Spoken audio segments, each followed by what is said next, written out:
Bonsoir, bonsoir. Il est 20h pile, c'est l'heure du JT. Donc, je ne vais pas vous présenter les nouvelles.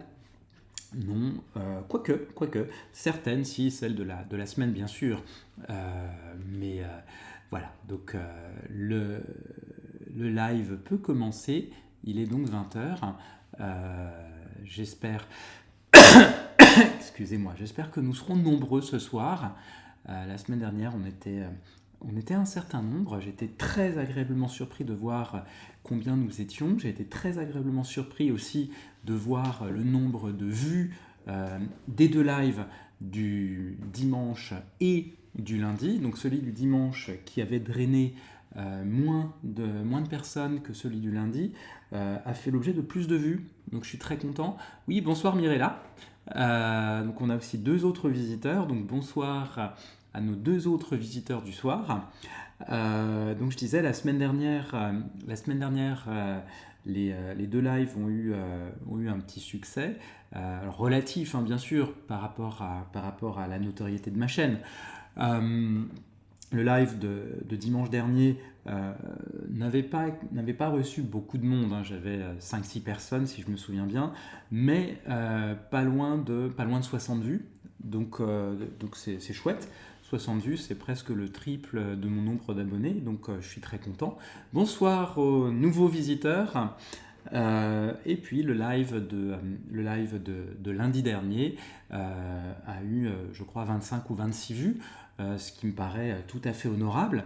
De la même manière, le live d'hier était, a été très confidentiel, donc on était deux ou trois en simultané, donc pas énorme, mais là où je suis très content, c'est qu'il a eu, je crois, une quinzaine de vues depuis hier soir, donc il a une sorte de petite notoriété qui se fait malgré tout.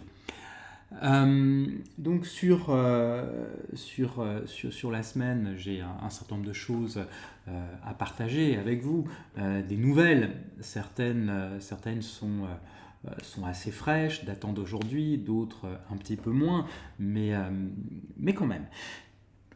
Donc comme je vous parlais de Twitch et des lives qui commencent à avoir un petit début de succès. Bonsoir Amal, soyez la bienvenue, qui commence à avoir un début de succès relatif, hein, compte tenu des sujets qu'on aborde, hein, qui ne sont pas les plus populaires parmi les gamers et parmi les streamers. Je suis très content. Donc outre Twitch, comme j'avais dû vous dire au tout début, c'est-à-dire mi-août, donc Twitch, ça fait partie d'un écosystème que je suis en train de bâtir, mais ça n'est pas mon seul canal finalement.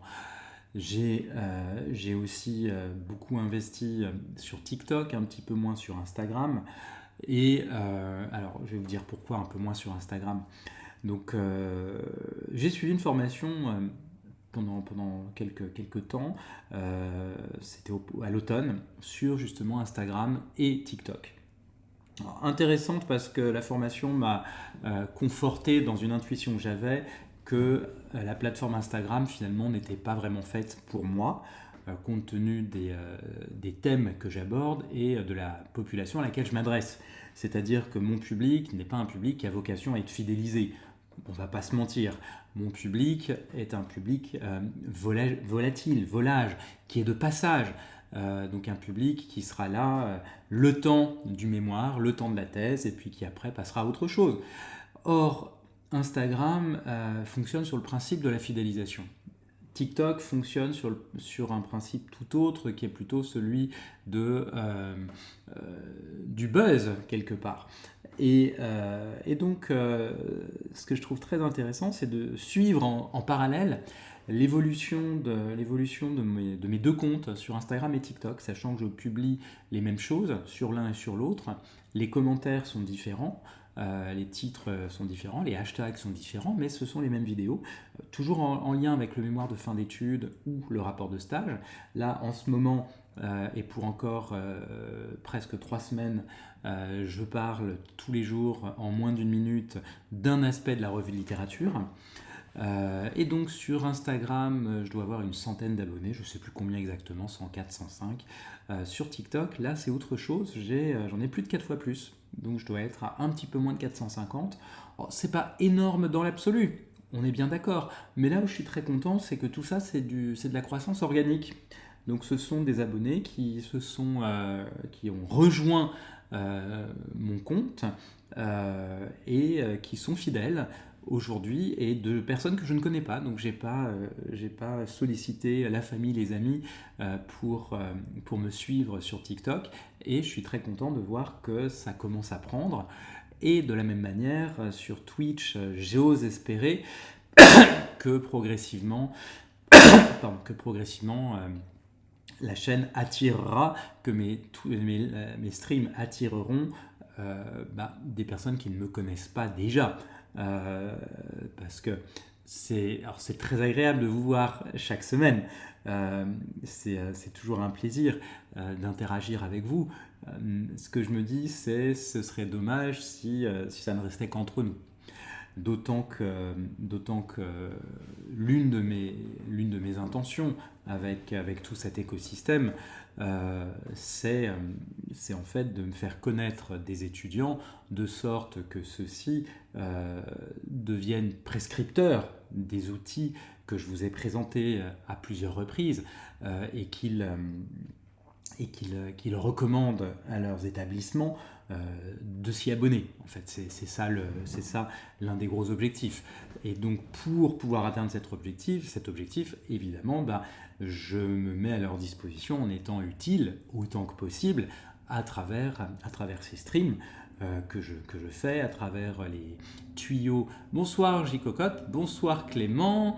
Donc à travers ces tuyaux que je donne tous les jours sur TikTok et Instagram d'une part, et une fois par semaine sur Twitch. Donc on va voir. Mais là-dessus, et c'est une nouvelle qui va dans le bon sens et qui est toute fraîche, qui date de vendredi. Vendredi, je reçois sur LinkedIn un message d'un doctorant de Grenoble École de Management. Donc pour mémoire, moi j'ai passé 14 ans à Grenoble École de Management, et j'ai été pendant 6 ans à la direction de l'école doctorale. Donc j'ai une connexion particulière avec cette école, même si j'en suis parti dans un contexte un peu compliqué, dont je pourrais vous reparler une autre fois si vous le souhaitez. Mais bref, je reçois donc un message de ce doctorant qui me dit les liens vers tes outils ne marchent plus, est-ce que c'est normal ?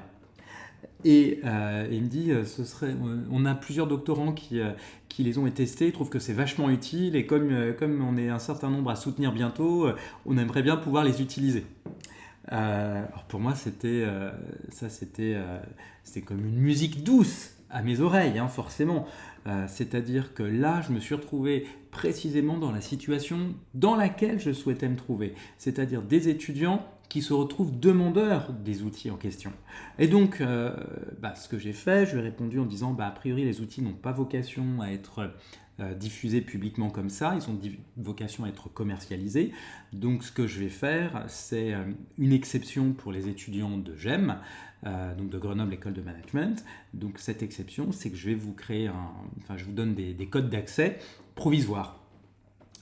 Mais merci de pas trop les diffuser quand même, parce que ça reste quand même à mes frais.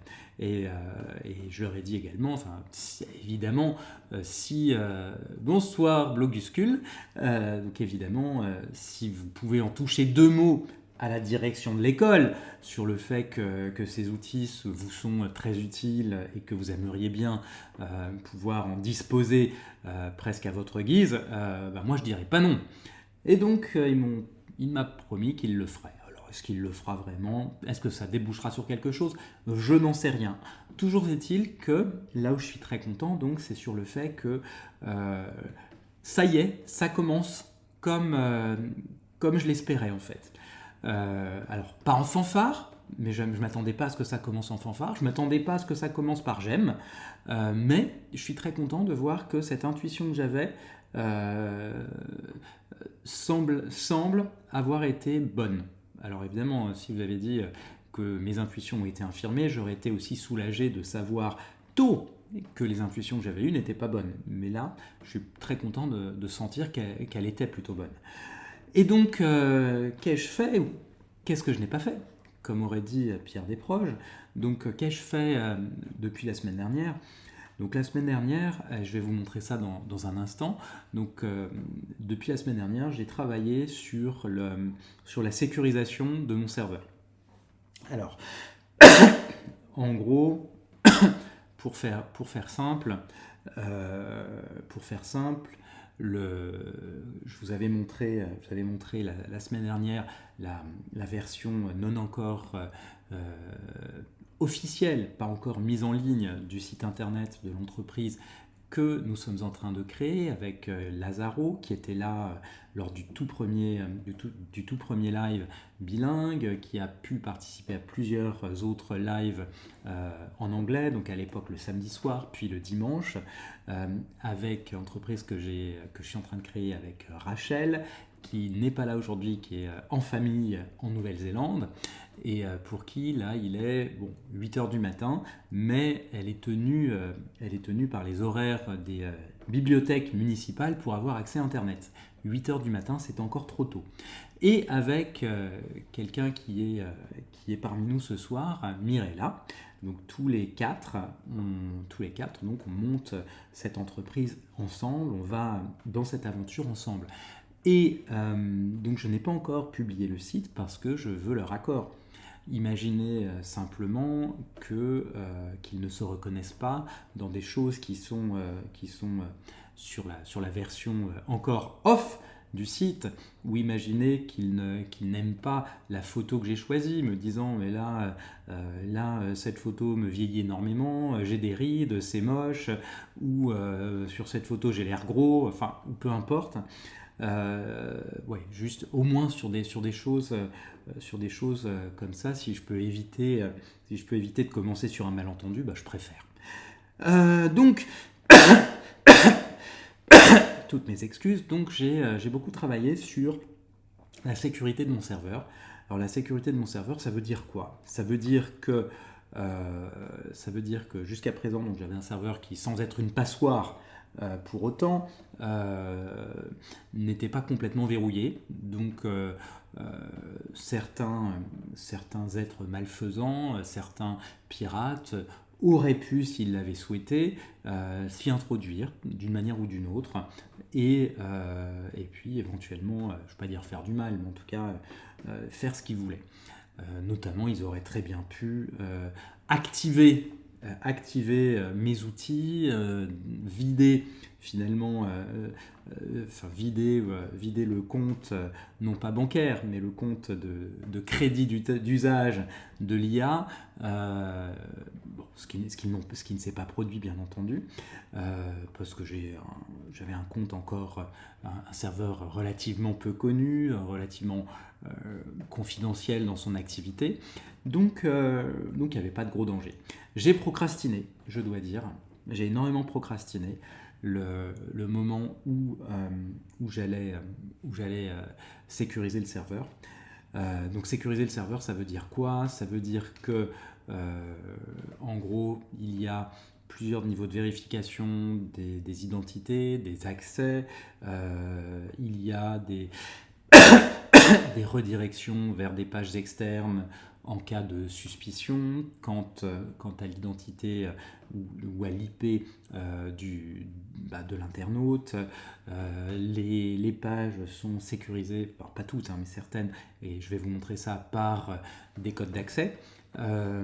Alors, c'est pas de la parano, on est bien d'accord. L'idée, c'est que, comme je m'adresse à des institutions d'enseignement supérieur, je suis dans l'obligation. Oui, vous connaissez d'autres qui procrastinaient.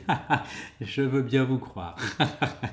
Et donc, il est important que je garantisse l'intégrité de tout ce qui va transiter par chez moi.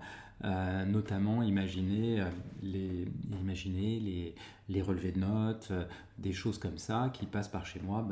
Il faut en aucun cas que quiconque puisse y toucher, puisse modifier quoi que ce soit. Et donc, il ne s'agit pas seulement de crypter, parce que ça c'est fait, mais il s'agit de verrouiller l'accès. Et donc, j'ai procrastiné. Eh oui, Clément.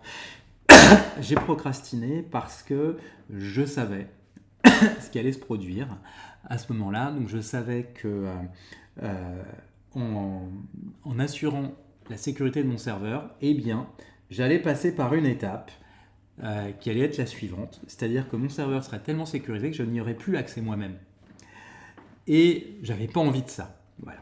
J'avais pas envie de me retrouver dans cette situation où j'ai tout verrouillé, il ne reste qu'un seul verrou que j'ai laissé ouvert, je ne sais pas lequel, donc au hasard, hein, bien sûr, parce que quand on sécurise, c'est ça qui se produit. Grosso modo, on verrouille tout, moi j'ai un triple blindage, donc en gros on a un triple blindage, moi j'ai donc 5 x 3, enfin 3 x 5 points, donc 15 points, 15 points de sécurité, grosso modo, mais sur les 15, il y a un verrou qu'on laisse ouvert pour pouvoir entrer soi-même.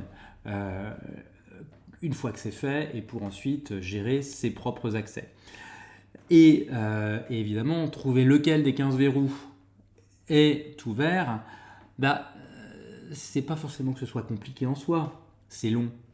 C'est long et c'est frustrant parce qu'en gros vous essayez, puis vous avez accès bloqué, et puis à un moment vous vous dites mais qu'est-ce qui va se passer, si je me plante encore, est-ce que ça va s'autodétruire, enfin bref, j'avais envie de tout sauf ça, mais je savais que ça arriverait.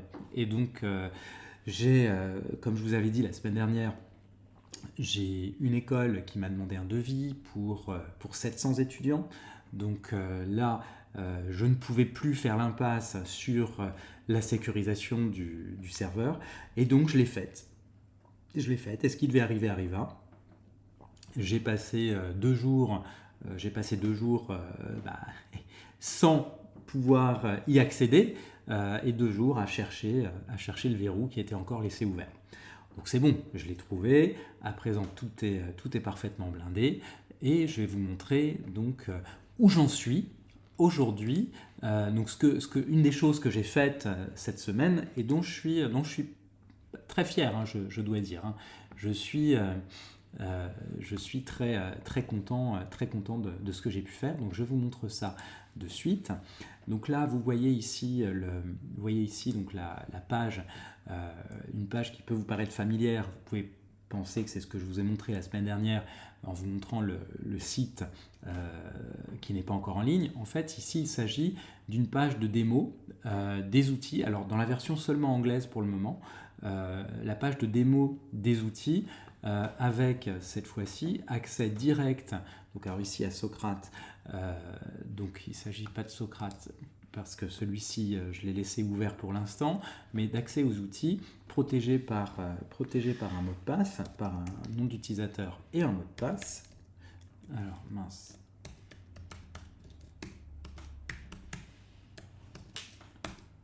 Ah, attendez, est-ce que... Voilà. Et donc là, on arrive directement sur un formulaire qui ne vous est pas tout à fait familier parce que par le passé, quand je vous montrais mes outils et où j'en étais, on avait un formulaire blanc qui était fade, qui faisait encore largement test, produit non abouti. Et donc là, les quatre outils, enfin les 5 outils, dont les 4 accessibles sur formulaire, sont présents comme ça sur cette page d'outils. Donc ça m'a demandé un petit peu de travail, mais je suis très content du résultat. Et là où je suis très content du résultat aussi, c'est que donc j'ai fait circuler cette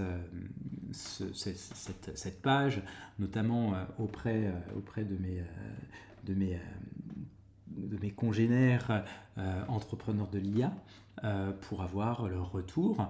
Et donc le retour est je ne vais pas vous le faire à la Georges Marchais en vous disant globalement positif, non, il est unanimement positif.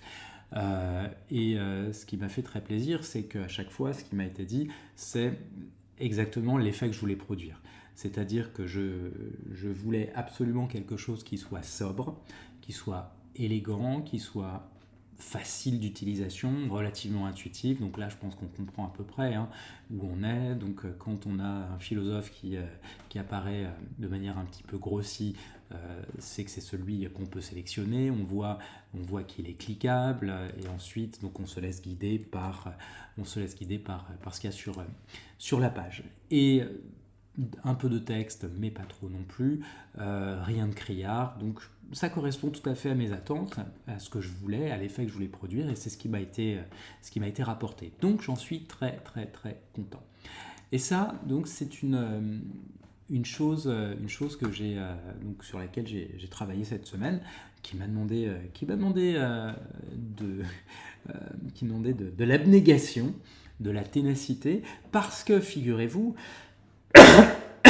et ça c'est l'autre très bonne nouvelle de la semaine, figurez-vous que le directeur général adjoint de l'EM Lyon en charge des programmes, que je connais depuis très longtemps, m'a recontacté vendredi en me demandant en me disant qu'ils étaient intéressés à l'EM Lyon à l'idée de tester les outils, notamment sur le programme Grande École, et donc souhaitait savoir ce qu'on pouvait faire, où j'en étais. Et donc je lui ai dit que j'étais en train de faire de dernières vérifications et que lundi, donc ce matin, il aurait tout. Donc j'avais cette échéance qui était ce matin, à la première heure, de pouvoir envoyer par mail à la fois la documentation des outils et le lien vers la page de test de démo sécurisée. Donc j'y ai passé une partie du week-end. J'ai dû finir dimanche dans la matinée, et donc là c'est parti. Là où je suis donc très content, c'est sur l'EM Lyon. Donc l'EM Lyon qui manifeste un intérêt. Je suis très content, alors évidemment parce que c'est une école, mais c'est pas n'importe laquelle. L'EM Lyon, dans les classements des grandes écoles de management, est 4e en France. C'est un très gros prescripteur, donc l'école, si elle fait quelque chose d'un peu original, sera observée par les autres, est susceptible d'être imitée par les autres, et donc ça peut être pour moi vraiment le moment d'un gros décollage. Donc l'EM Lyon peut être une très très très très belle opportunité d'avoir mon activité qui décolle. Et puis comment imaginer, donc non seulement commencer avec une, mais commencer avec l'une des plus importantes, forcément c'est encourageant, c'est grisant. Donc ça c'était effectivement l'une des autres très bonnes nouvelles de la semaine. Et puis une autre, alors deux autres nouvelles, mais je crois qu'il y en a une, je ne sais plus si je l'ai évoquée la semaine dernière, parce que je ne sais plus quand elle est tombée. C'était une autre université en Floride qui est intéressée par nos outils, et avec laquelle il faut qu'on cale un rendez-vous pour faire une démo, pour expliquer ce qu'ils peuvent en faire. Donc je suis très content. Alors sur la Floride, je repense à un message que j'ai reçu la semaine dernière, et je pense que la personne qui me l'a envoyé se reconnaîtra. Un message que j'ai reçu disant oui, j'aime pas trop quand on dit américain plutôt qu'états-unien, et c'est vrai que c'est gênant.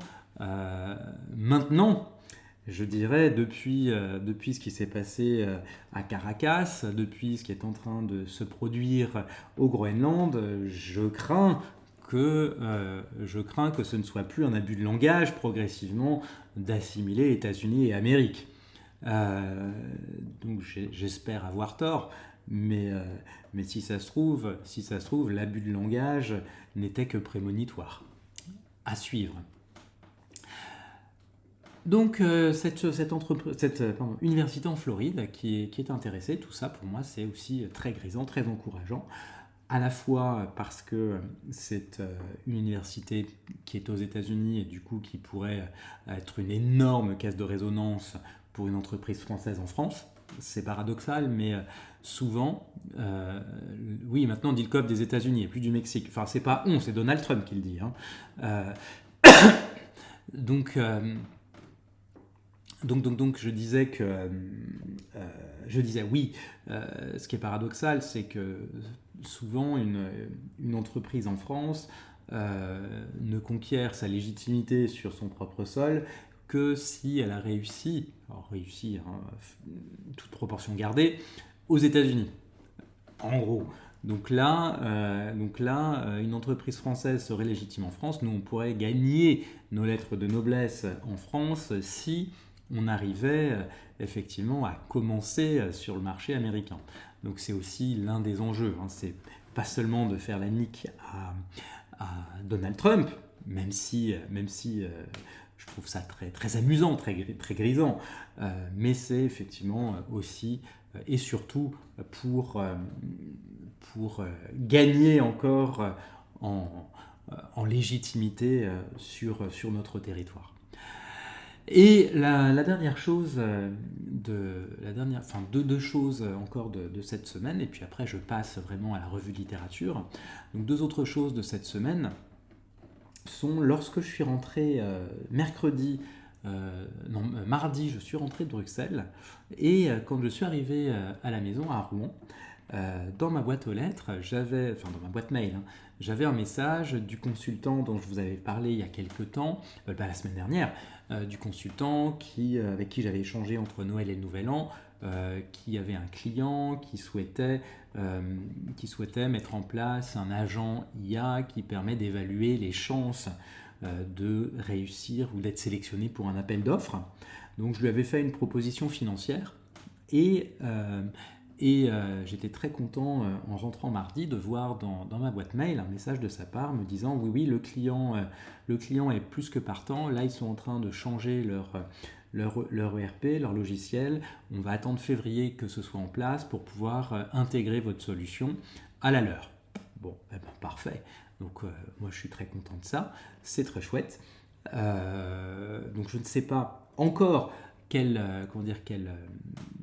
partie de la proposition financière ou du devis ils ont accepté, sachant qu'en gros ça allait selon le niveau de prestation qu'ils voulaient, de 4 à 16 000 euros. Donc s'ils voulaient un truc qui marche, hein, mais qui est en gros le formulaire blanc fade que vous avez connu, ça c'est la formule la moins chère. S'ils veulent quelque chose qui a un petit peu de gueule comme ce que je vous ai montré ce soir, c'est plus cher. S'ils veulent en plus de ça,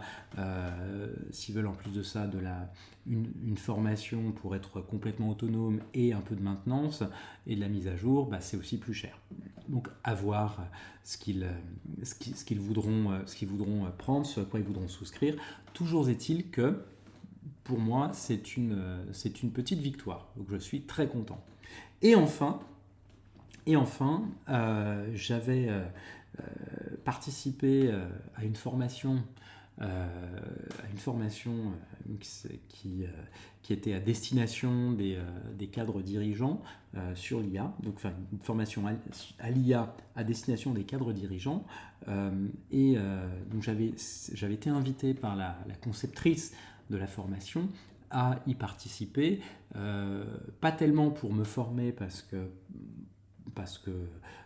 j'en avais pas besoin, mais parce que le contenu m'était déjà familier, mais surtout pour auditer la formation et lui faire un retour averti sur ce qui me semblait être particulièrement bien, ce qui me semblait nécessiter des révisions, les points de vigilance, enfin un certain nombre de choses quand on fait des retours. Et on a échangé ce matin pendant 2 heures là-dessus, et donc ce qui est très agréable et ce qui est une sorte de victoire aussi, on est aligné sur tout. En fait, intellectuellement, le courant passe complètement sur sur toute l'approche. Je ne parle pas que de l'IA, il ne s'agit pas de ça, la vision du monde, enfin bref, sur tous les sujets, on est parfaitement alignés. Et il se trouve que c'est quelqu'un qui a un énorme réseau et qui me disait, là, je vais avoir prochainement des missions de conseil et de formation de cadres dirigeants à l'IA. Donc si ça t'intéresse, bah, je te mettrai dans la boucle aussi pour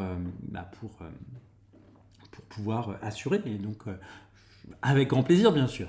Avec très grand plaisir. Et ça aussi, c'est une forme de petite victoire pour moi. D'autant que là, on va dire, je commence à engranger des débuts de quelque chose, alors que l'entreprise n'est pas encore immatriculée. Donc ça veut dire que ce que je fais depuis cet été, pour ceux qui me suivent depuis cette époque-là, eh bien, tout ce que j'ai fait, c'est de l'avance que j'ai prise sur le lancement de l'entreprise. Ce qui fait que quand l'entreprise sera formellement immatriculée et aura une vraie existence et que je pourrai contractualiser, hein, c'est ça aussi l'enjeu, eh bien, une bonne partie du travail de reconnaissance, de prospection, de consolidation du réseau, de maillage du terrain, etc., aura déjà été fait, ne sera plus à faire, et donc en gros, bah, je vais gagner entre 6 et 12 mois. Nous allons gagner entre 6 et 12 mois sur cette partie-là. Donc je suis très très très content de tout ça.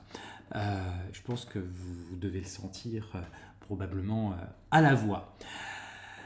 Voici, donc ceci étant posé, je vais passer à la revue de littérature, donc la rédaction de la revue de littérature. Je me souviens que la semaine dernière, j'avais évoqué les enjeux liés les enjeux liés à ce qu'on attend d'une revue de littérature, donc finalement quel est son objectif. Je vois partager, oui, bah, forcément, merci Mirella, le contraire m'aurait surpris. Donc la semaine dernière, je parlais surtout de l'objectif de la revue de littérature, je parlais de son utilité finalement, de son rôle dans le mémoire ou dans la thèse, et de ce qu'elle devait mettre en évidence, à savoir ce qu'on sait déjà, ce qui reste encore à découvrir, ce qui fait consensus et ce qui fait débat sur le sujet, sur la question de recherche. Je me souviens aussi que la semaine dernière, j'avais beaucoup parlé d'ethnicité et d'anthropologie, et finalement de comment on mettait en lumière ces débats. Donc pour aujourd'hui, je ne vais pas forcément revenir, sauf si vous le souhaitez, hein, bien sûr, sur ces dimensions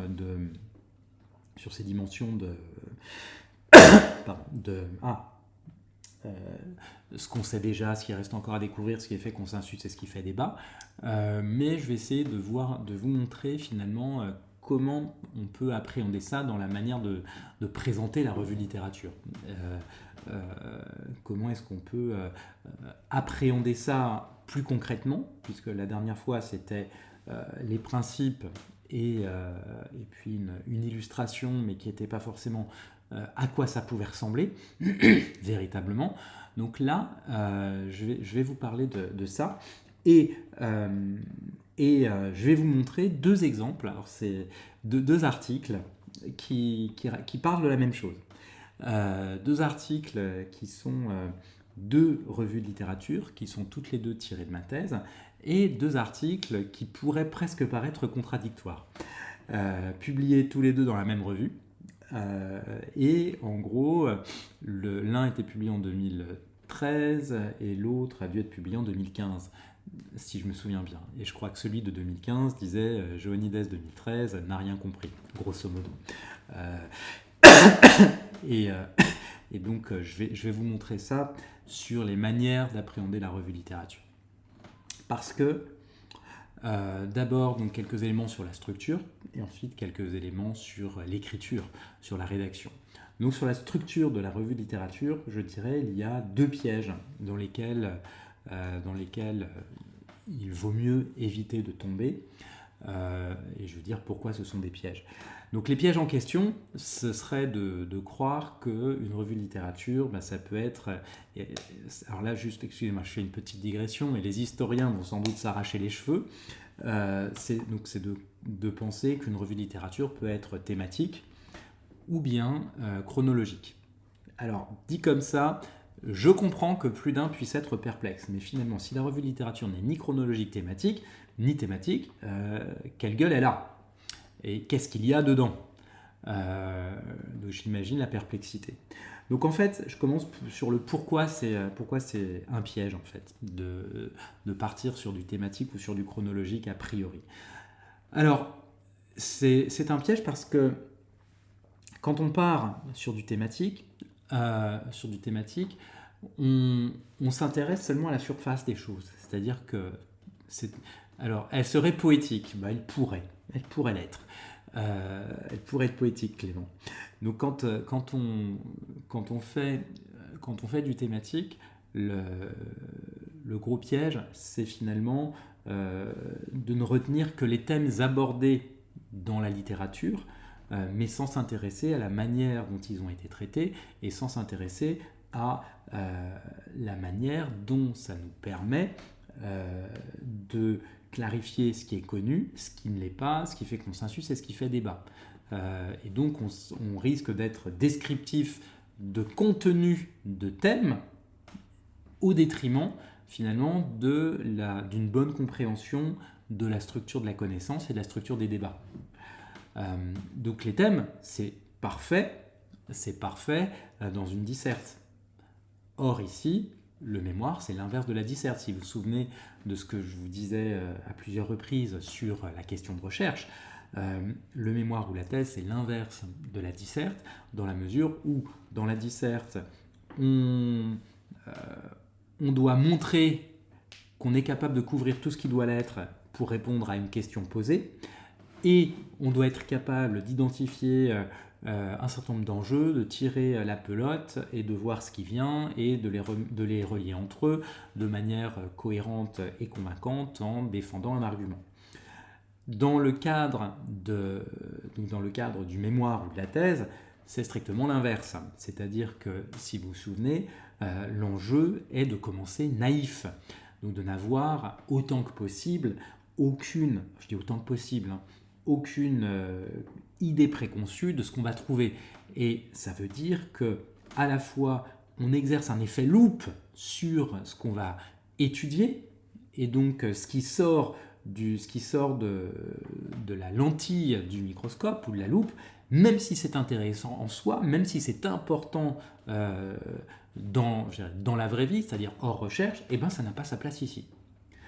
Et donc travailler par thème, ça revient en fait à préjuger en grande partie de ce qu'on va trouver dans le mémoire ou dans la thèse, et donc c'est contradictoire avec l'esprit même de la chose.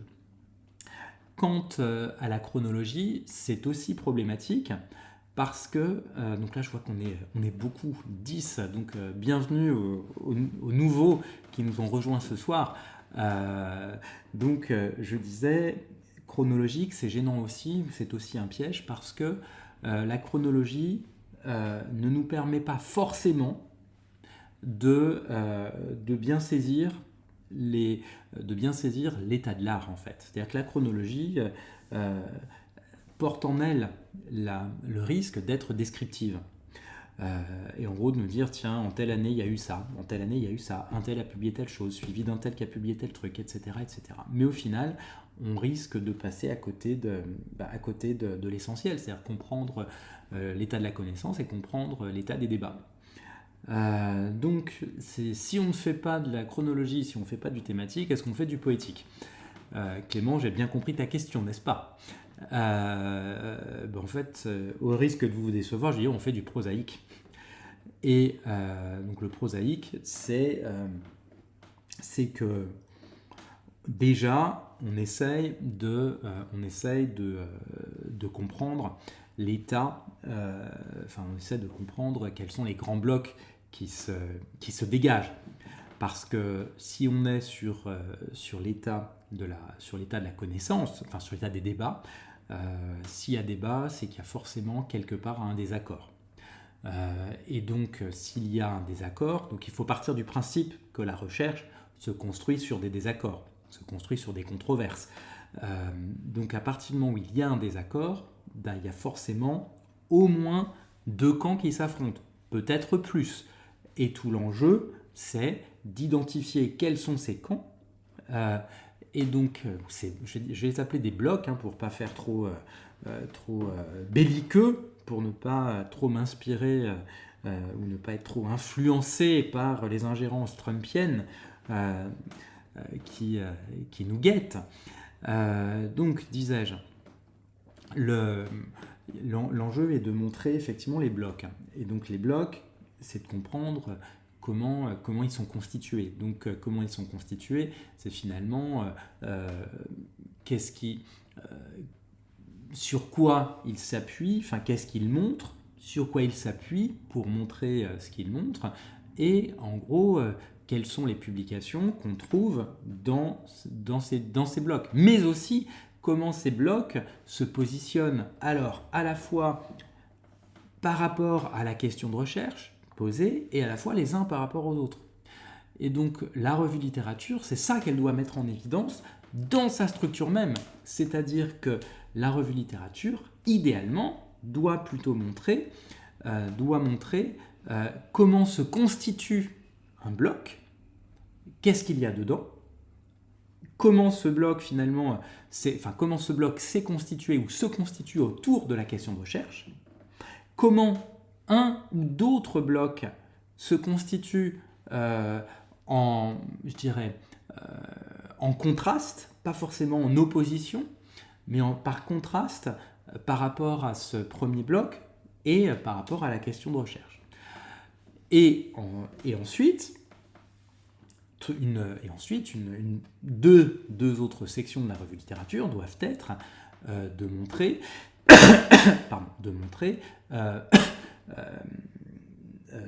comment ces blocs interagissent les uns par rapport aux autres, finalement, comment ils interagissent les uns avec les autres, ou pas. Est-ce qu'on a des blocs qui s'ignorent les uns les autres, allègrement? Est-ce qu'on a, à l'inverse, des blocs qui engagent une discussion, se complétant l'un l'autre, ou s'affrontant? Et après ça, une fois qu'on a clarifié quels sont ces blocs, et ce qui les caractérise, et comment ils se positionnent les uns par rapport aux autres, où vous-même vous situez-vous dans tout ça? C'est-à-dire, finalement, avec qui vous sentez-vous avoir des accords? Alors, excuse-moi. Avec qui vous sentez-vous en accord ou en désaccord? Et donc, avec quel bloc ou quels auteurs est-ce que vous aimeriez pouvoir engager une conversation? Sur le sujet, bien sûr. Sur votre question de recherche. C'est ça l'enjeu. Et donc, grosso modo, la revue littérature, dans sa structure assez simple, le bloc 1, alors 1, le bloc 1, 2, le bloc 2, 3, le bloc 3, s'il y a 3 blocs, 4, finalement, les interactions qu'il peut y avoir entre ces blocs, les controverses, véritablement, et 5, plus court, votre positionnement et les lentilles théoriques que vous allez retenir et que vous allez dériver du bloc avec lequel vous vous sentez des affinités et avec lequel vous aimeriez engager une conversation. Donc c'est vraiment ça qui est important dans la structure. Dit comme ça peut paraître alors à la fois très simple, parce que je vous dis c'est bloc 1, bloc 2, bloc 3, etc. Et à la fois ça peut paraître très abscon, très abstrait. Et c'est pour ça que je vais vous montrer deux exemples très différents dans la forme, dans l'approche, mais qui partent de la même chose. Alors, ensuite, une question qui se pose, c'est finalement comment est-ce qu'on appréhende la littérature pour voir se dessiner ces blocs.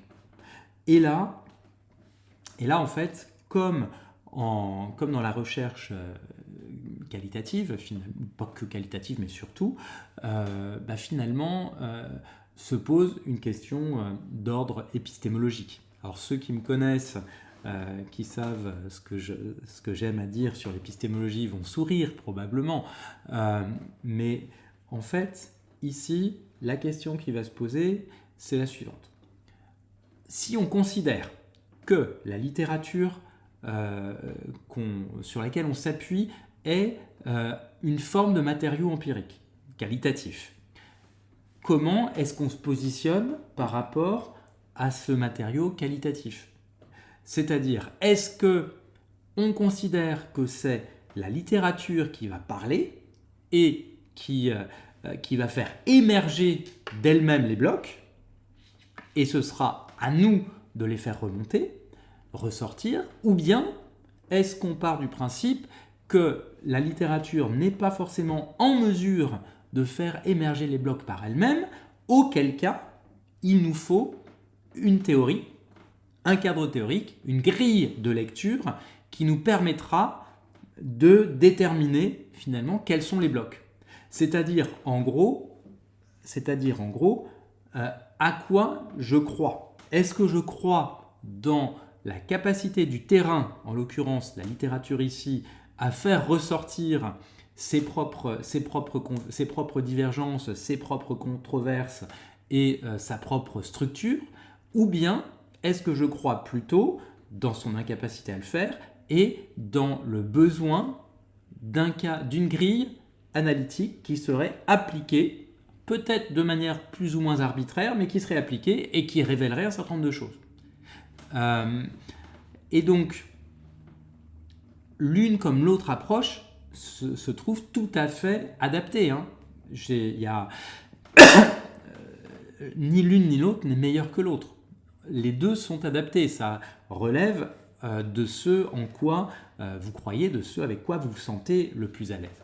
Et donc, moi, je vais vous montrer donc, deux articles que j'ai publiés. Je vous disais l'un en 2013 et l'autre en 2015, si je me souviens bien, et de ce que ça avait donné. Alors, donc je vais commencer par le premier qui était celui-ci, donc qui est, voilà, donc je vais agrandir pour que vous puissiez quand même voir au mieux. Donc cet article qui est influence de la préconnaissance sur le design de recherche, le cas des liens entre comptabilité, c'était comptabilité et religion en fait. Donc là il y a une coquille sur le titre. Donc ici donc cet article était dérivé de l'une des deux revues de littérature de ma thèse. Et en fait, je sais que j'en ai parlé abondamment, mais là, je vais en reparler sous un autre angle. Dans la littérature, j'avais identifié, si vous vous souvenez, que grosso modo, on avait deux types de conclusions sur les liens entre compta ou gestion et religion. Un groupe de recherche, et les deux conclusions s'appliquaient indifféremment à l'Église anglicane ou à l'Église d'Union en Australie. Et donc ces conclusions étaient soit d'un côté qu'il y avait un fossé sacré séculier entre gestion et religion, soit à l'inverse que la gestion était une pratique religieuse. Et donc plutôt que de partir simplement dans ma revue de littérature des conclusions, disant tiens, il y en a certains qui disent qu'il y a un fossé sacré séculier et d'autres qui disent que c'est une pratique religieuse. Bon, donc c'est indéterminé, donc on ne sait pas. Dire ça aurait été plus que superficiel. Ce qui m'importait, c'était vraiment de comprendre ce qui a fait qu'il y avait un tel désaccord entre les auteurs. Par quel prodige deux travaux de recherche portant sur la même congrégation arrivent à des conclusions diamétralement opposées. Comment cela se fait-il? Comment ça peut s'expliquer? Sans chercher à déterminer qui a raison ou qui a tort. Ce n'était pas du tout l'objet. Donc, sur cet article donc, qui est sorti en 2011, j'ai dit 2013, c'était 2011 et 2013 du coup. Donc sur cet article qui est sorti en 2011, j'avais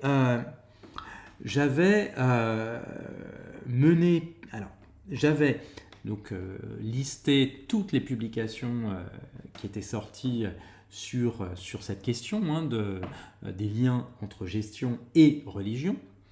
Et donc il y en avait une quinzaine. Je ne me souviens plus exactement, mais ça devait être à peu près ça, une quinzaine. Et puis également, il se trouve que je connaissais à peu près tous les auteurs personnellement. Alors, il y en a certains que je connaissais personnellement, d'autres j'ai appris à les connaître, je les ai rencontrés, et donc je les ai tous rencontrés, j'ai échangé avec chacun d'eux sur leurs articles.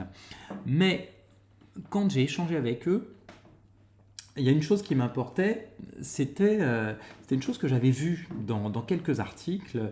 Dans certains articles, j'ai vu que les auteurs affichaient clairement leur appartenance à la congrégation sur laquelle portait leur étude. Et donc, je me suis dit, tiens, s'ils le mettent en évidence, c'est que ça a un rôle. Enfin, c'est que ça a un rôle à jouer, c'est que ça a dû être important dans leur recherche. Et donc, j'ai creusé ça avec eux.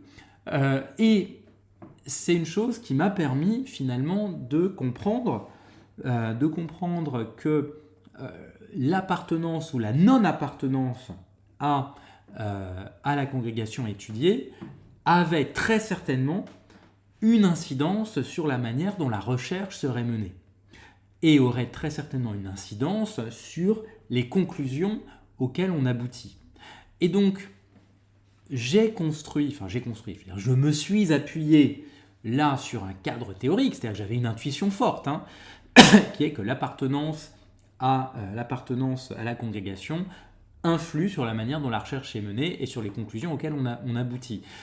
Dès lors, donc j'ai cherché s'il existait des théories en épistémologie qui permettaient effectivement d'illustrer, de soutenir cette intuition.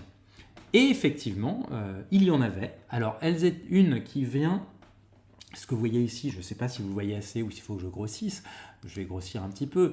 Donc ici, c'est en gros, sur le résumé, c'est un modèle qui vient en fait de l'anthropologie et de la linguistique. De l'étude de la phonologie. Je ne vais pas dire phonétique et vous allez comprendre pourquoi, de la phonologie. À savoir, donc, Goodenough en 1956, donc, qui est un linguiste, et Pike en 1967, qui était un anthropologue. Et donc, Goodenough, le linguiste, avait énoncé deux choses, et je me souviens que j'en avais parlé une fois, ici même. Il avait énoncé donc deux choses sur la prononciation des sons, la phonétique et la phonémique, expliquant que, grosso modo, la phonétique, c'est la manière dont un non-locuteur explique comment on prononce les sons d'une langue. Là où la phonémique est le point de vue du locuteur natif qui explique comment lui vit la production du son. Et à partir de là, ce que disait Goodenough, c'est que l'apprentissage d'une langue, c'est pas du tout la même chose selon qu'on a une approche qui est phonétique ou phonémique. Selon qu'on a besoin d'une explication détaillée qui se veut objective de comment on fait, ou selon qu'on a une explication qui est plutôt basée sur l'expérience et sur la pratique, eh bien, c'est pas du tout pareil. Et on ne vit pas l'apprentissage de la langue, on ne vit pas la locution de la même manière. Et en anthropologie, en 1967, Pike, lui, s'est appuyé là-dessus pour poursuivre et à retirer phon de éthique et hémique, donc de phonétique et phonémique, pour finalement construire un modèle qui est le modèle éthique-hémique en anthropologie, qui en gros revient à dire membre de la collectivité étudiée ou donc indigène ou allogène, donc, ou personne extérieure à la communauté étudiée. Et montrant que, grosso modo, finalement, le fait d'être membre de la communauté étudiée ou pas, ça avait une incidence très forte sur, et ça ce que j'ai mis en annexe ici, ça avait une incidence très forte sur la manière dont on allait, dont on allait définir la question de recherche, sur le type de cadre théorique qu'on allait employer, c'est-à-dire qu'un insider, donc un indigène, aurait tendance à employer des cadres théoriques provenant de l'intérieur du groupe, là où des allogènes auraient plutôt tendance à s'appuyer sur des cadres théoriques ayant une vocation objective et universelle. Ceci avait aussi une incidence sur la méthodologie qui pourrait être employée, c'est-à-dire qu'en gros, un indigène s'appuie sur le vécu et sur la subjectivité des participants ou des personnes étudiées, là où un allogène aurait besoin d'objectiver les choses et donc s'appuierait plutôt sur des données moins sujettes à je ne vais pas dire falsification, mais moins sujettes à interprétation. Et donc des conclusions qui seraient forcément différentes. Alors, là, donc, sur cet article, moi, qu'est-ce que j'ai constaté ? Donc, j'ai constaté qu'il y avait effectivement deux courants. Donc, ce que je vous disais tout à l'heure, deux courants. L'un qui nous dit il y a un fossé sacré-séculier, et l'autre qui nous dit non, la gestion est une pratique religieuse. Et donc en appliquant le cadre théorique que je vous ai indiqué, donc des insiders et des outsiders, donc j'ai construit mon article Revue littérature comme ceci. Donc déjà, donc là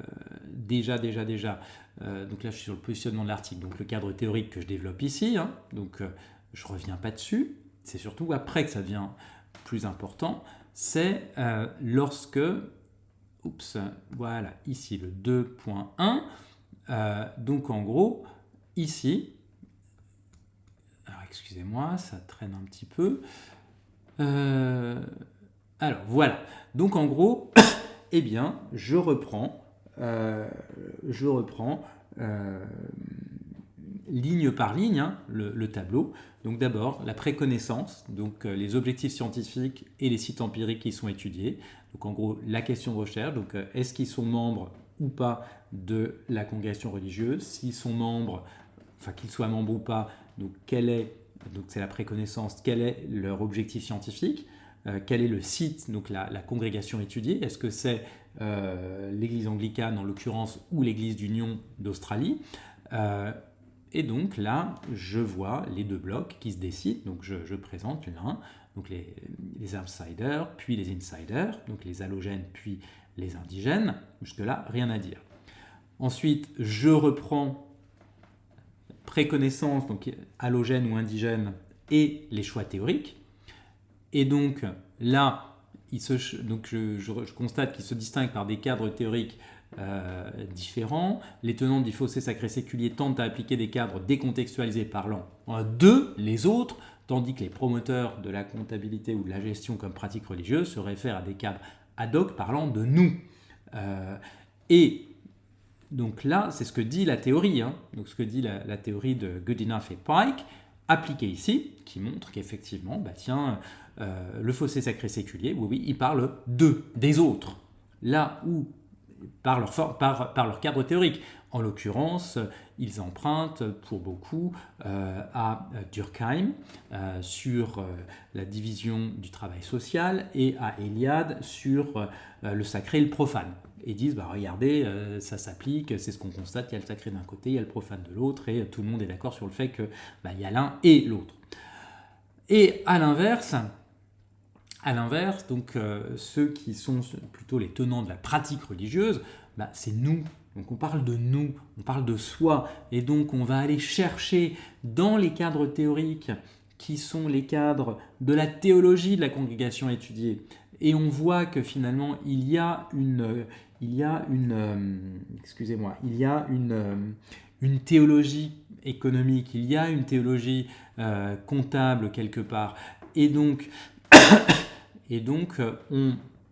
on le met en évidence. Et donc là, par exemple, je vois ici Ellen Irvine qui dit « Étant épouse de pasteur, j'étais convaincue que Peter Booth, alors j'y reviendrai tout à l'heure, avait tort. Je voulais montrer que son modèle ne s'appliquait pas du tout au cas que j'étudiais. » Intéressant. Caroline Cordery qui me dit « En retenant la théologie méthodiste, je m'inscrivais clairement dans la continuité de la critique de Kerry Jacobs, qui avait critiqué, j'y reviendrai tout à l'heure, le fossé sacré séculier. Je voulais montrer que ce fossé ne tient que par le cadre théorique qui le sous-tend. Là, ça ne s'invente pas. » Et donc tout allait à l'avenant. Donc ensuite, donc préconnaissance et choix méthodologiques. Donc je ne vous le refais pas en entier, je pense que vous avez compris le principe. Donc la première option, c'est d'avoir un cadre théorique, donc une grille d'analyse qui est grosso modo c'est le tableau que j'ai fait ici et que j'ai rempli. Et en remplissant, à un moment, j'ai vu où il y avait des points de convergence finalement. Donc j'ai fait ça pour chaque article. Pour chaque article, j'ai rempli toutes les lignes du tableau. Et puis après, j'ai regardé lesquels avaient des choses en commun. Et j'ai constaté que ce qui était commun avait comme socle ce statut, tel qu'il était suggéré par mon cadre théorique au départ. Ça, c'était le papier de 2011. Mais Johannides 2013 est passé par là et a estimé que Johannides 2011 s'était en partie trompé, ou n'avait pas forcément tout bien vu, tout bien compris.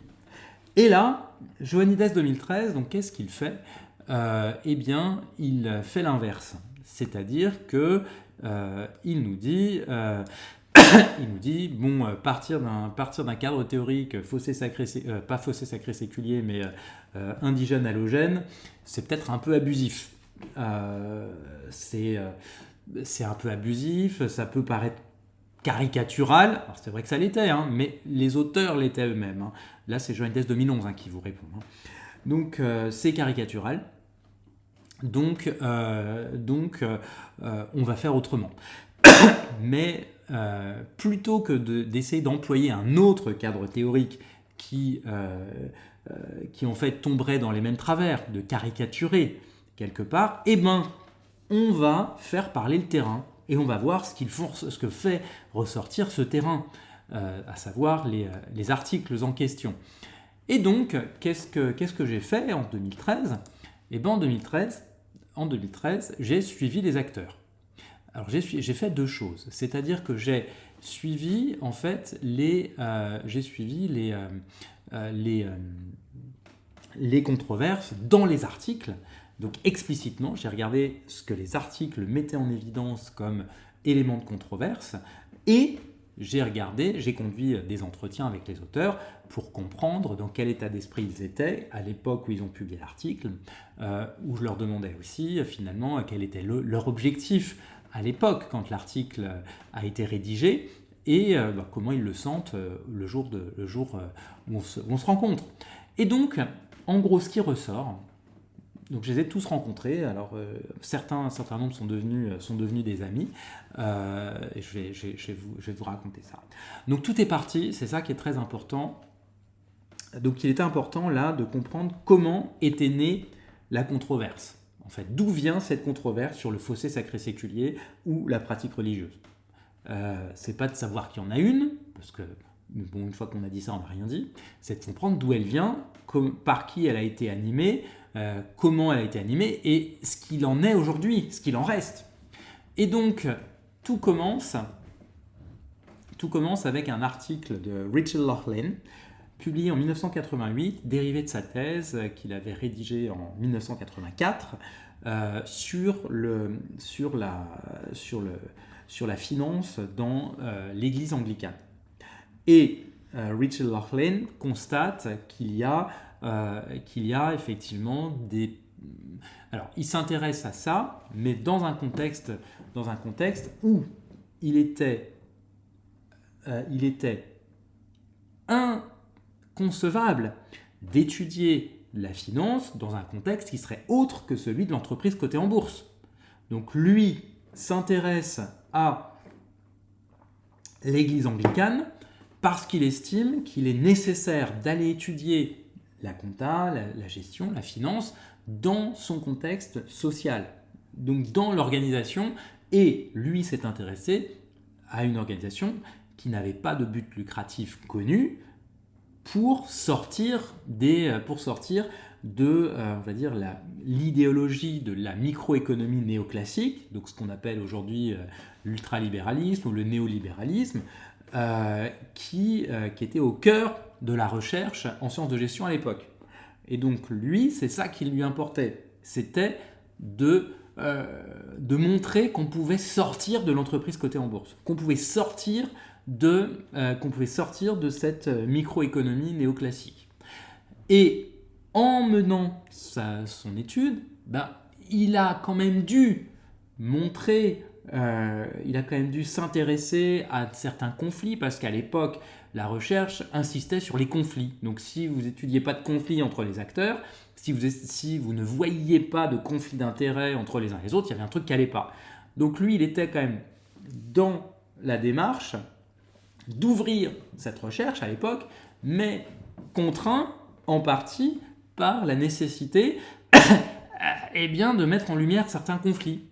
Donc lui me disait, donc on a surtout échangé par écrit, lui et moi, et il me disait, moi j'avais pas dans l'idée de dire qu'il y avait un fossé sacré séculier, j'ai même jamais écrit fossé sacré séculier, j'ai pas le souvenir d'avoir écrit ça, mais j'étais obligé de parler de conflits, de difficultés, etc. Et donc, en gros c'est ce qu'il me dit ici, c'est ce qu'il dit ici, bigre, bref. Bon, c'est ce qu'il dit sur ce que je peux pas surligner ici. Et donc, ça c'est Lockley en 88. En 93, Peter Booth, et ça c'est super intéressant, Peter Booth, que j'ai rencontré quand il était chancelier de l'Université de technologie de Sydney, Peter Booth, lui, voulait théoriser le travail de Richard Lachlan, sachant que Richard Lachlan devait être son rapporteur de thèse. Donc, il a voulu rendre justice à celui qui serait son rapporteur de thèse et a conceptualisé le fossé sacré séculier. Et c'est ce qu'il me disait lui aussi, donc il voulait rendre justice à ce travail qu'il estimait phénoménal. Et donc, il a développé effectivement une approche qui était structurale, puisque son objectif, c'était effectivement non pas de confirmer, mais de théoriser. Ok, donc jusque-là, rien à dire. Et puis, donc 88-93, et ensuite plus rien. Jusqu'en 2000, où là, Margaret Lightbody, c'est très intéressant. Margaret Lightbody, pareil, c'est quelqu'un que j'aime beaucoup, que j'ai rencontré à de nombreuses occasions. Donc Margaret, elle faisait sa thèse en même temps que Peter Booth, et elle me disait, Peter est malhonnête. Son travail, sa thèse, c'était malhonnête. Il a tordu ses données pour que ça colle au modèle. Et pour moi, c'était inadmissible qu'on fasse quelque chose comme ça. Et donc, oui, j'ai publié en 2000 et j'ai récidivé en 2003 un article à charge contre lui. Et je voulais faire savoir, ici vous le voyez, je voulais faire savoir à la terre entière qu'il avait tort sur le fossé sacré séculier. Et donc son article était clairement en opposition à Booth, qui, selon elle, avait falsifié ou créé des données pour théoriser le modèle de Lachlan. Au même moment, Lee Parker, qui est la personne clé dans la communauté scientifique dans la communauté scientifique interdisciplinaire, enfin en contrôle, en gestion interdisciplinaire, et était le directeur de thèse des deux, donc de Margaret Lightbody et de Peter Booth. Et donc Lee Parker, lui, à un moment a voulu sonner la fin de la récré et dit bon, on va faire autrement. Là, on va partir du terrain, on va voir ce que nous dit le terrain et on ne va pas se préoccuper de savoir a priori s'il y a un fossé sacré séculier ou pas, c'est pas l'objet pour le moment. Donc, on va regarder ce que nous raconte le terrain. Et donc, Lee Parker, avec ces deux articles 2001 et 2002, a fondé les bases d'une nouvelle approche qui consiste à dire on ne va pas s'engager sur un terrain théorique a priori, on va regarder ce qui ressort du terrain. Et donc, lui, il voit rien de tel. Voilà, il voit pas forcément qu'il y a un fossé sacré séculier. Il a plutôt tendance à voir qu'il y a une pratique, que la gestion et la compta sont une pratique religieuse, pas forcément de manière complètement marquée, mais il sent qu'il n'y a pas d'incompatibilité notoire. Au même moment, Helen Irvine, donc pareil, qui est une très bonne amie, qui a eu une carrière strictement parallèle à Margaret Lightbody, c'est-à-dire qu'elles ont publié, sans travailler ensemble pour autant, en étant toutes les deux dans des villes différentes en Australie, dans des états différents en Australie, ont publié en même temps des articles sur les mêmes choses. Alors, je trouve ça assez rigolo. Et donc, elle, pareil, elle s'est intéressée à la même chose et a essayé, oui, de voir ce qui ressortait en prolongeant les travaux de Lee Parker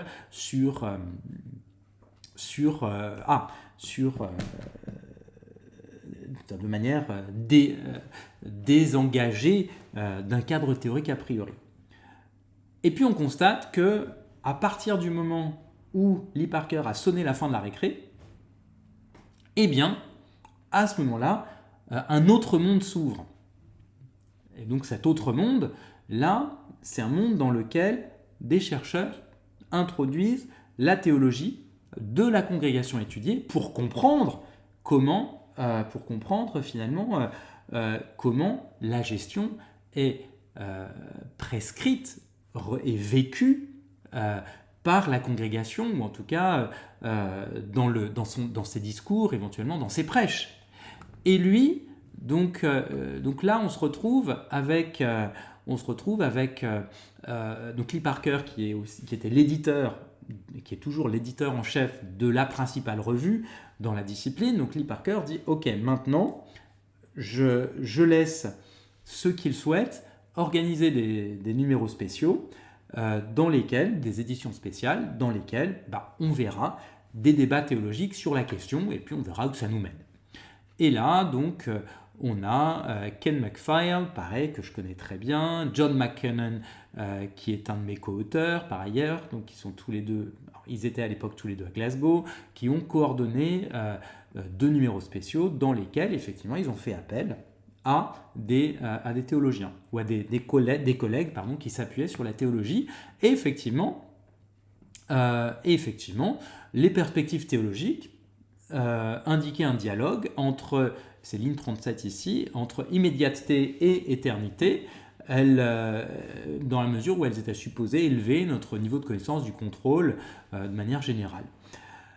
Donc en gros, ce qu'on constate ici, c'est que à partir du moment où la fin de la récré a été sifflée, de nouveaux acteurs, en l'occurrence Ken McPhail, John McKinnon, introduisent ou encouragent à introduire la théologie dans la discussion, et l'introduction de la théologie à la discussion a conduit à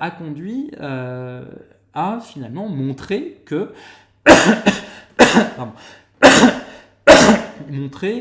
différentes formes de pratiques religieuses ancrées, de pratiques de gestion, de pratiques comptables, de pratiques financières ancrées dans la foi.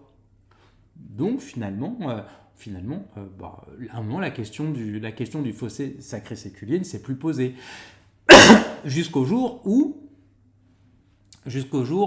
un ancien doctorant de Richard Laughlin en désaccord avec lui. Donc Kerry Jacobs, pareil, c'était un ami à moi, on a été ensemble, on a coordonné un numéro spécial sur l'ethnicité tous les deux, il est décédé il y a quelques années. Donc Kerry, lui, voulait absolument la peau de son directeur de thèse. Donc je lui ai demandé s'il avait voulu tuer le père, il m'a dit ouais, peut-être bien. Peut-être bien. Donc là, pour lui, donc il avait publié un article à charge montrant donc, que dans la communauté d'Iona, qui est une émanation de l'Église d'Écosse, elle-même schismatique vis-à-vis de l'Église d'Angleterre, l'Église anglicane d'Angleterre, avait montré que finalement il y avait une spiritualité comptable qui s'était développée là et que c'était bien la preuve que le fossé sacré séculier, et là je pense que je vais en faire sourire plus d'un, était une hérésie, limite un blasphème. Et là, voilà, j'ai tué le père, fin du débat, grosso modo. Et en fait, donc, ce qui s'est ensuite, donc à partir du moment où il a tué le père, à partir du moment où en fait on a eu Ken McPhail, John McKinnon qui ont appelé à introduire de la théologie, et à partir du moment où Kerry Jacobs a tué le père, il n'y avait plus de débat. Voilà, il n'y avait plus de débat. Ça, c'était en 2005. En 2005, on ne se posait plus du tout la question de savoir s'il y avait un fossé sacré séculier. On essayait plutôt maintenant de comprendre la généalogie, des liens aujourd'hui qu'il peut y avoir entre le contrôle et la religion. Donc, toujours avec des théologies, avec des études historiques, avec des archives, avec toutes sortes d'approches qui en gros, progressivement se sont ouvertes à d'autres congrégations, à d'autres confessions comme l'islam, comme le bouddhisme, l'hindouisme, finalement, sans que la question du fossé sacré séculier ne se pose encore. Et là, ici, si vous voyez bien, là où je voulais en venir, c'est que sur cet article, sur cette revue de littérature, j'ai fait parler le terrain, en fait. Donc là, c'est le terrain, ce sont les lectures elles-mêmes et les auteurs qui m'ont dit, finalement, quel était l'état de la connaissance, quel était l'état des débats, et quels sont-ils aujourd'hui ? Et donc aujourd'hui, en 2026, bon, l'article a été publié en 2013, donc ça date un peu, mais aujourd'hui en 2026, fossé sacré séculier, ça fait plus de débat. Il n'y a plus d'enjeu là-dessus. Est-ce qu'il est nécessaire de justifier le fait qu'on va étudier le contrôle et la religion par le fait qu'il faut l'étudier dans son contexte social ? Non, c'est même plus nécessaire. C'est un non-problème en fait, c'est une non-question. Donc là, comment je l'ai organisé, si vous avez bien vu, d'abord d'où ça vient en fait, quelle était l'origine de la chose, puis dans un deuxième temps, donc, quel a été le premier point de bascule vers autre chose. Donc ça a été Lightbody qui a voulu montrer que Booth, qui a conceptualisé le fossé sacré séculier, avait tort. Gros moment de bascule quand Lee Parker décide de siffler la fin de la récré en changeant d'approche, en disant maintenant on va faire autrement. Après ça, l'arrivée de nouveaux acteurs qui, vierges d'implication dans le débat, vierges de connaissance du débat, amènent autre chose, qui ensuite permettent à Kerry Jacobs de tuer le père, de clore le débat et d'ouvrir encore de nouvelles perspectives. Qu'ensuite, j'ai pu esquisser dans la dernière section de cette revue de littérature. Donc ici, je vous ai montré, de manière aussi concrète que possible, deux approches diamétralement opposées quant à la manière de construire sa revue de littérature. Et vous avez vu, là, c'est moi qui ai publié les deux. Donc on ne pourra pas m'accuser de dire que l'une est meilleure que l'autre. J'ai fait les deux, j'ai testé les deux. je me suis fait plaisir sur les deux, je dois dire. Je me suis fait plaisir dans l'article de 2013 à dire que Johannides 2011 s'était trompé, avait tort. C'est aussi ce qui a pu préserver l'anonymat de l'auteur lorsque j'ai soumis l'article et qui a dû en faire rigoler plus d'un lorsque les deux ont été lus. Donc, les deux approches se valent. Et donc, ce qui est important, c'est de voir avec quel type d'approche vous vous sentez plus à l'aise quand il s'agit de rédiger la revue littérature. Maintenant, je vais vous parler de l'écriture en elle-même. Là, j'aurai probablement moins de choses à dire. Parce qu'il y a beaucoup de choses qui sont assez évidentes. Mais je vais insister sur quelques éléments, notamment sur la rédaction à proprement parler. Je vais aussi vous donner quelques éléments pour vous aider sur comment on peut citer des travaux antérieurs les citer ou faire référence à des travaux antérieurs et comment on peut les citer. Alors, sur la rédaction, moi, ce que je vous engage à faire, c'est le conseil que m'avait donné mon directeur de thèse, c'est de vous inspirer d'un auteur que vous aimez bien, dont vous aimez les revues de littérature, et de vous inspirer de la manière dont il les écrit, de son style, en fait. Moi, il y a un auteur que j'aimais beaucoup, alors le nom ne va pas vous dire grand-chose, un auteur que j'aime beaucoup, pareil, c'est quelqu'un que j'ai rencontré, pour qui j'ai énormément d'admiration, beaucoup d'estime, qui s'appelle Paolo Quattrone, qui a été, donc Le Monde est petit, qui a publié 2 articles sur la compta chez les jésuites et la spiritualité comptable chez les jésuites, et ce sont 2 articles qui ont été fondateurs pour ma thèse. Et Paolo, je l'ai rencontré à plusieurs occasions. Il avait fait sa thèse avec mon directeur de thèse au Royaume-Uni, aussi avant moi. Et donc, j'aime beaucoup son style d'écriture.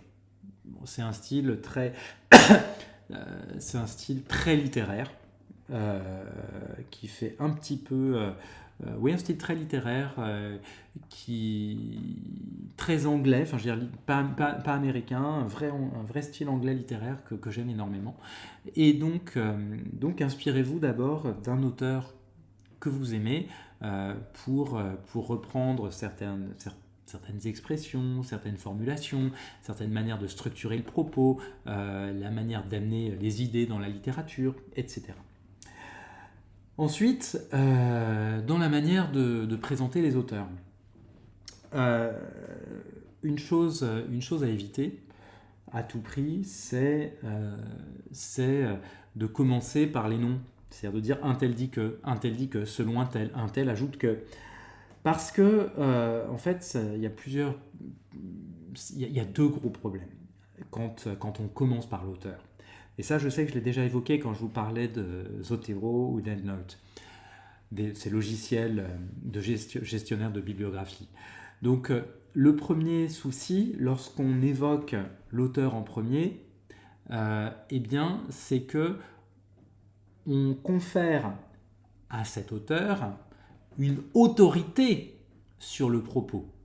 Et donc, plus que le propos véritablement, c'est l'auteur qui prime. Finalement, vous nous dites un tel dit que, et c'est l'argument massu, quasiment l'argument d'autorité.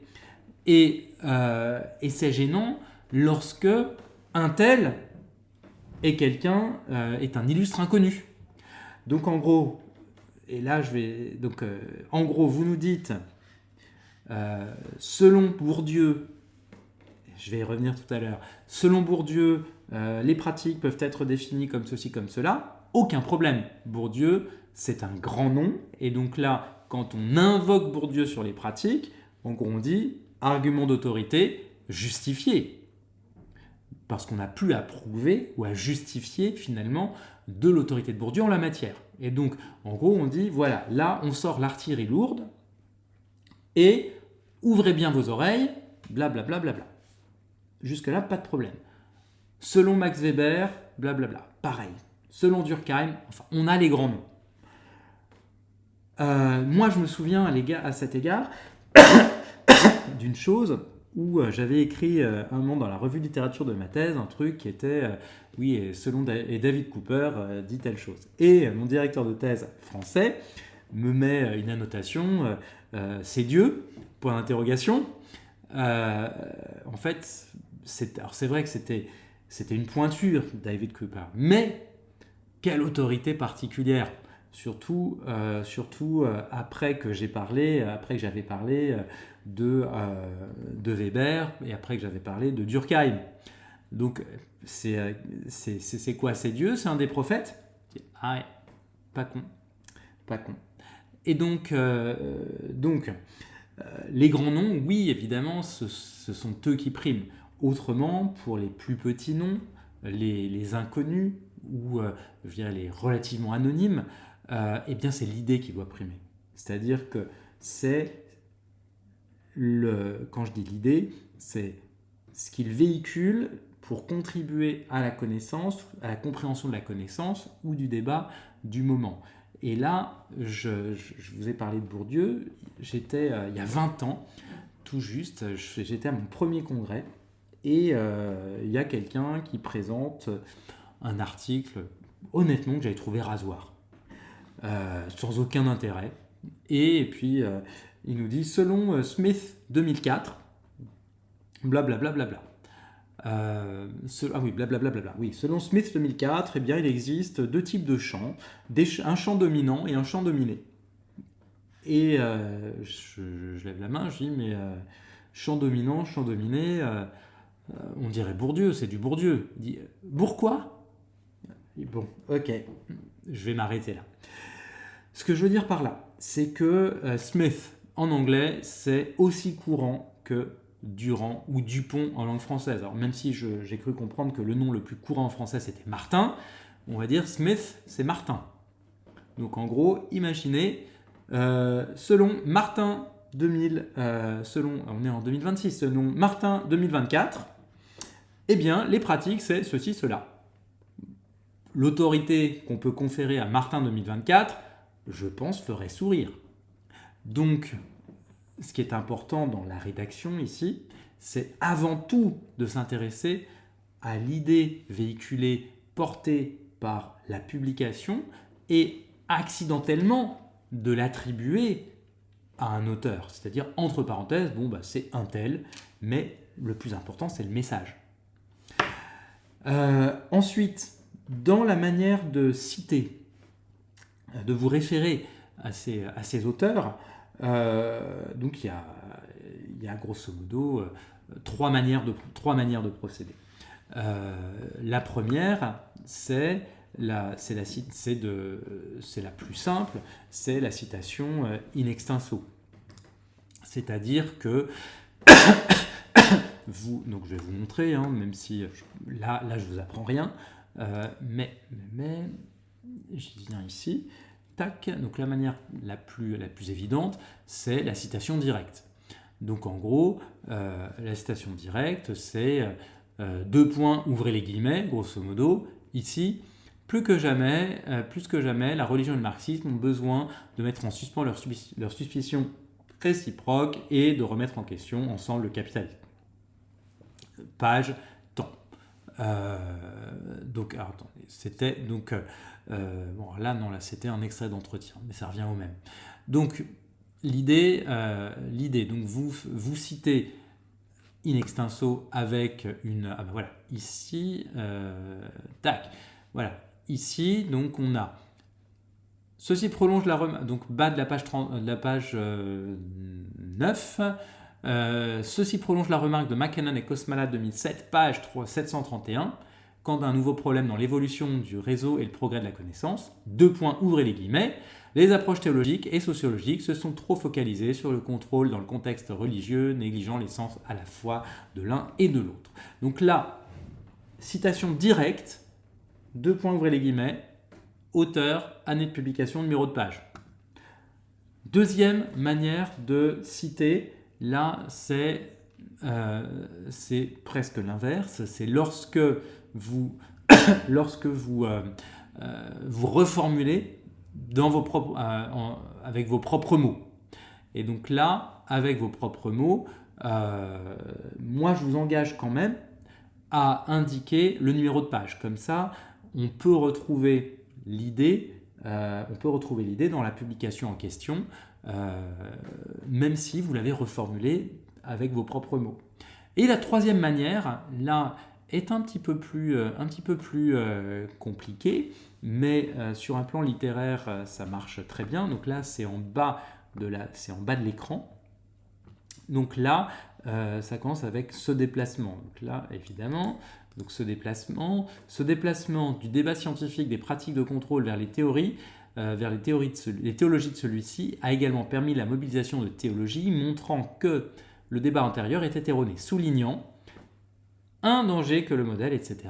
Donc en gros, j'intègre la citation à ma phrase, c'est-à-dire que la citation devient une proposition subordonnée ici de ma phrase. Ce que je veux dire par là, c'est que là, je cite clairement l'auteur, année de publication, numéro de page. Donc dans les trois cas, ce qui est très important, c'est de systématiquement, autant que possible, se référer au numéro de page pour qu'on puisse retrouver l'origine de la citation. Et à partir de là, donc, vous êtes normalement plutôt bien armé pour appréhender la rédaction de la revue de littérature. Et donc la semaine prochaine, je pense, mais je vais y réfléchir, mais je pense aborder les questions d'éthique et les questions de plagiat, voire les questions d'utilisation de l'IA en la matière. En matière de revue de littérature, parce que ce sont des thématiques aujourd'hui importantes. Donc, ce que je voulais vous montrer ce soir, c'était très modestement, finalement, les deux grandes manières dont on peut appréhender la rédaction de la revue de littérature. La structuration et la rédaction de la revue de littérature.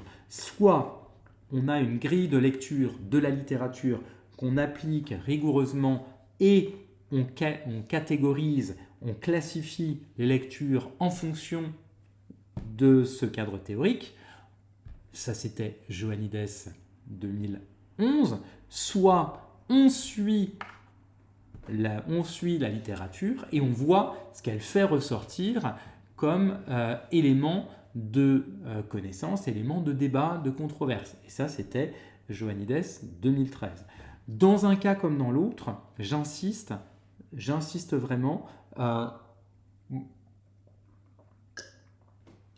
Dans un cas comme dans l'autre, surtout, évitez l'approche thématique ou l'approche strictement chronologique. Et privilégier, comme disait Clément, ou comme suggérait Clément, une approche poétique. Même si ce que je vous ai montré était très prosaïque. Alors je ne sais pas si ça peut vous éclairer, tout ça, si ça va vous aider dans vos propres approches ou non. Alors évidemment, j'espère que oui. Je vous laisserai me dire si c'est le cas ou pas. Si c'est le cas, tant mieux. Si c'est pas le cas, j'en serais vraiment désolé. Je serais désolé pour vous que ça n'ait pas aidé. Désolé de vous avoir peut-être entraîné sur de fausses pistes, mais j'ai quand même la faiblesse de croire que ça devrait vous être utile. Donc je ne sais pas s'il y a des choses sur lesquelles vous souhaitez qu'on revienne, sur des questions, des remarques, des protestations, ou Dieu sait quoi encore. Et c'est bien le moment de parler de Dieu, puisque aujourd'hui, je n'ai parlé que de ça avec les deux revues littérature. Donc si vous estimez qu'on a fait le tour, qu'on a abordé ce que vous souhaitiez évoquer, qu'on a vu ce qui était important, et dans ce cas, je vous souhaite une bonne fin de soirée, une bonne semaine, et puis je vous dis à lundi prochain, très certainement pour, comme je vous disais, des questions d'éthique, donc intégrant à la fois des enjeux liés au plagiat et liés à l'utilisation de l'IA. Combien de méthodes pour monter une revue de littérature ? En fait, justement, ce qui est intéressant, c'est toute la difficulté de la chose, c'est il n'y a pas une méthode, il n'y a pas deux méthodes vraiment connues. Et c'est-à-dire qu'aucune discipline n'a véritablement réfléchi à une méthodologie de la revue littérature à proprement parler. Euh, en, en gros, dans un certain nombre de disciplines, en France en tout cas, parce que dans le reste du monde, c'est un peu différent. En gros, dans les sciences sociales en France, euh, il y a, euh, il y a une écrasante majorité des travaux qui ne font pas, à proprement parler, de revue de littérature. C'est-à-dire que la littérature est distillée un peu partout, un petit peu partout dans le texte, souvent en note de bas de page, mais il n'y a pas de revue de littérature à proprement parler. C'est au fur et à mesure que l'argument développé par l'auteur avance, progresse, que quelques références sont mentionnées ça ou là. Et ça, donc, c'est l'écrasante majorité des travaux. Il y a, donc en sciences sociales, enfin en SHS, il y a deux endroits où c'est pas le cas, c'est Sciences Po et le HESS, où là, donc alors à Sciences Po, c'est des revues de littérature sur le modèle de ce que je vous ai montré, et à l'EHESS, ce sont des revues de littérature qui sont exclusivement des notes de bas de page. Donc mais qui remplissent à peu près le même rôle, c'est-à-dire qu'en gros, il vous arrive probablement de lire certains ouvrages avec des notes de bas de page qui parfois font presque toute la longueur de la page. Ben ça, c'est typique de l'EHESS. C'est-à-dire qu'en gros, la revue de littérature de l'EHESS ne fait pas tout à fait partie du texte. Elle est importante, elle joue un rôle important, mais pour ne pas compliquer la lecture du texte, elle n'y est pas directement insérée. Sauf que, je ne sais pas si c'est pareil pour vous, mais moi, quand je vois un texte avec notes de bas de page, je suis tenté de lire les notes de bas de page plus que le texte, me disant, mais tiens, s'il y a un truc à cet endroit-là, c'est que ça doit être super intéressant. Moyennant quoi, je trouve les revues littérature de l'EHESS, alors quoique très intéressantes et bien construites, assez bordéliques dans la manière dont elles sont insérées dans le texte. Enfin, ou justement pas insérées dans le texte. Ensuite, sur d'autres disciplines, en histoire, donc là je parle sous ton contrôle Clément, en histoire c'est probablement très différent et de ce que j'ai compris c'est différent aussi selon les écoles, c'est-à-dire que l'école des annales est très rigoureuse en termes de littérature. L'école de Fernand Braudel, qui est l'inverse de l'école des annales, est également très rigoureuse en matière de revue de littérature. Donc en gros, les deux font de l'historiographie, c'est-à-dire qu'est-ce que les historiens ont fait avant sur le sujet, sur quoi ils sont d'accord, sur quoi ils ne sont pas d'accord, quel type d'archives ils ont étudié, quel type d'archives ils n'ont pas pu étudier. Mais je crois que ces deux écoles sont quelque part encore minoritaires, en tout cas en France. Dans la mesure où beaucoup d'études, à ma connaissance historique, sont des études très descriptives qui s'intéressent finalement modestement à ce que leurs prédécesseurs historiens ont pu faire sur le même sujet. En gros, l'idée étant que j'ai l'exclusivité ou la primeur de telle ou telle archive, et donc ça veut dire que personne n'a travaillé dessus auparavant, et donc il n'y a avant moi rien, quoi. C'est pas après moi le chaos, c'est avant moi rien et moi le Big Bang. Je sais pas si ça répond à ta question, Clément. Je sais pas si ça répond à ta question, mais en gros, moi, une chose qui vraiment m'a frappé, c'est qu'il y a un grand désarroi de la part des étudiants lorsqu'il s'agit de faire une revue de littérature, parce que précisément, on ne sait pas comment faire. On ne sait pas comment faire. Alors, on t'explique comment tu peux chercher les ressources. Donc ça, je vous l'ai montré je vous l'ai montré avant les fêtes, ça très bien, on sait faire, mais après quand il s'agit de structurer le propos, d'organiser ce qu'on a lu, de rédiger, et bien là, souvent, il n'y a plus personne pour vous donner des pistes. Et c'est vrai que c'est une grosse difficulté. Et ensuite, comme tu soulevais très justement, d'une discipline à l'autre, c'est pas toujours pareil. Alors, en France, en tout cas, parce que dans le reste du monde, toutes les disciplines, en fait, fonctionnent sur le même principe, qui est le principe que je vous ai montré aujourd'hui, finalement. Une revue de littérature, à proprement parler, qui soit s'appuie sur un cadre théorique, soit s'appuie exclusivement sur le terrain, sachant que ce qui se fait de plus en plus aujourd'hui, ce sont des revues de littérature qui sont guidées par une grille de lecture, par une grille analytique. Alors, tu dis, en fait, tu avais en tête les différentes méthodes de plan en géo où le sujet aboutit normalement à un type de plan. Bah oui, mais justement, en fait, et là, c'est en géo en France, parce que la recherche en géo, à peu près ailleurs dans le monde, suit les mêmes canons que les autres disciplines. Et donc, il n'y a quasiment qu'en France où les sciences, les SHS cultivent leur singularité dans leur manière d'appréhender la conduite d'un projet de recherche, à commencer par la revue littérature et puis ensuite par le plan. Et si bien que normalement la question du plan du mémoire ou du plan de la thèse ne devrait même pas se poser parce que c'est censé être connu d'avance, quoi. Alors, oui, les meilleures notes de bas de page sont celles de Baudelaire lorsqu'il traduit Edgar Poe, bah forcément. Et oui, sachant que ce que tu savais peut-être pas, c'est que Baudelaire ne parlait pas un mot d'anglais quand il a traduit Poe. Il l'a traduit avec un dictionnaire. Intéressant, non? Donc, je ne sais pas s'il y a d'autres choses que... Alors, tu le savais ou tu trouves ça intéressant? Le oui, je ne sais pas à quoi ça renvoie.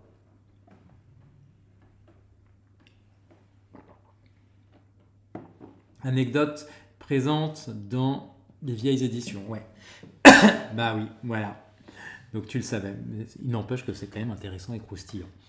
Bah, alors, je ne sais pas s'il y a d'autres choses que vous souhaitez qu'on aborde. Si oui, bah, on a le temps. Si vous estimez qu'on a épuisé le sujet, ou en tout cas la question pour ce soir, bah, à ce moment-là, je vous rends à vos soirées respectives et je vous souhaite donc une très bonne semaine et au plaisir de vous retrouver lundi prochain. À très bientôt les amis. Au revoir.